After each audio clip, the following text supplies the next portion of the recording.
2008 में हम लोग चंद्रयान 1 लाए, 2019 में चंद्रयान 2, 23 में आया चंद्रयान 3। स्पेस एक इलॉन मस्क की कंपनी दोबारा यूज करने लगी। हम लोग का जो रॉकेट है ले गया हेलीकॉप्टर ऊंचाई पे, वहीं ले जाके छोड़ दिया। तुरंत यहाँ से दाहिने बाएं लेफ्ट राइट करके कदम ताल तुरंत पैराशूट खोल दिया। यहाँ जब हम चांद पे जा सकते हैं तो फिर चीन कितना दूर है।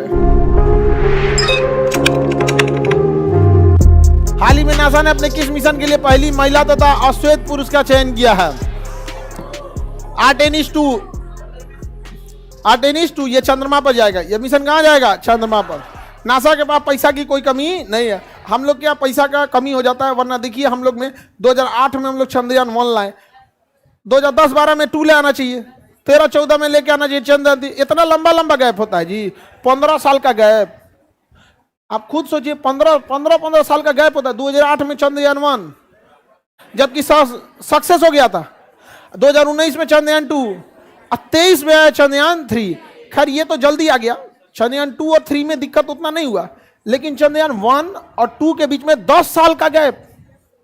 सोचिए 10 साल का गैप होना चाहिए जी। जितना जल्दी एग्रेसिव रहिएगा उतना फायदा होगा। जो आगे निकल गया वही रूल करेगा। अंतरिक्ष में जो आगे निकल गया वही रूल करेगा। देखिए रॉकेट जो होते हैं ना, वो महंगे इसलिए हो जाते हैं कि वो लौट के नहीं आते हैं। सपोज कीजिए आप एक हवाई जहाज से पटना से दिल्ली जा रहे हैं, लेकिन वो हवाई जहाज बस एक ही बार यूज हो सकता है। आप अंदाजा लगाइए किराया कितना महंगा होगा। वो बार बार यूज होता है, दिन भर में 5 शहर की कम से कम उड़ान भरता है। दिल्ली से उड़ के आता है पटना, फिर वापस पटना से जाता है दिल्ली, दिल्ली से चल गया कोलकाता, कोलकाता से वापस आया पटना, पटना से फिर गया दिल्ली, साफ सफाई हुआ, तनी आराम किया, फिर उसको रख दिया यहाँ पर। इस वजह से किराया सस्ता पड़ता है, क्योंकि हम उसका रीयूज कर लेते हैं। अगर दोबारा यूज नहीं करते तो कोई भी चीज़ महंगी ही आती है। रॉकेट के साथ भी यही होता है, एक बार हम सैटेलाइट में छोड़ देते हैं तो दोबारा हम यूज नहीं कर पाते। स्पेस एक इलॉन मस्क की कंपनी दोबारा यूज करने लगी। वो छोड़ के आता है रॉकेट, फिर रॉकेट आके लैंड हो जाता है, उसमें फिर ईंधन वगैरह भर दीजिए, पेंट वगैरह साफ सफाई करके दोबारा यूज कर लीजिए यहाँ, तो सस्ता हो जाता है। तो इसरो ने भी इसको सिस्टम को लॉन्च किया, लेकिन दोनों में अंतर है। उसका जो रॉकेट है इलॉन मस्क का, वो खड़े उतर जाता है इससे, जिस वजह से उसमें एक्सीडेंट की संभावनाएं ज़्यादा होती है। लेकिन वो सोच रहे हैं पैसा वाला देश है सब। हम लोग का जो रॉकेट है वो रॉकेट को ऐसे छोड़ देगा अंतरिक्ष में, उसके ऊपर सैटेलाइट लगा दिया जाता है, जाएगा अंतरिक्ष में छोड़ देगा, और छोड़ने के बाद वो 2 पार्ट में होगा। एक पार्ट अंतरिक्ष में चला जाएगा, वो तो खराब होना ही होना है, और जो नीचे वाला पार्ट है वो छोड़ने के बाद वापस आएगा और जहाज की तरह क्या होगा, लैंड करेगा।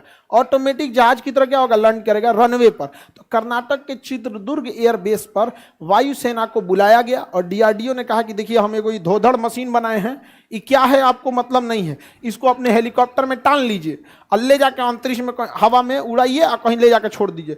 ले गया हेलीकॉप्टर ऊंचाई पे और वहीं ले जाकर छोड़ दिया। पूछ रहा है कि टूटे फूटेगा नहीं, तो कह रहा है अरे आप छोड़िए ना जी, टूटे फूटेगा नहीं।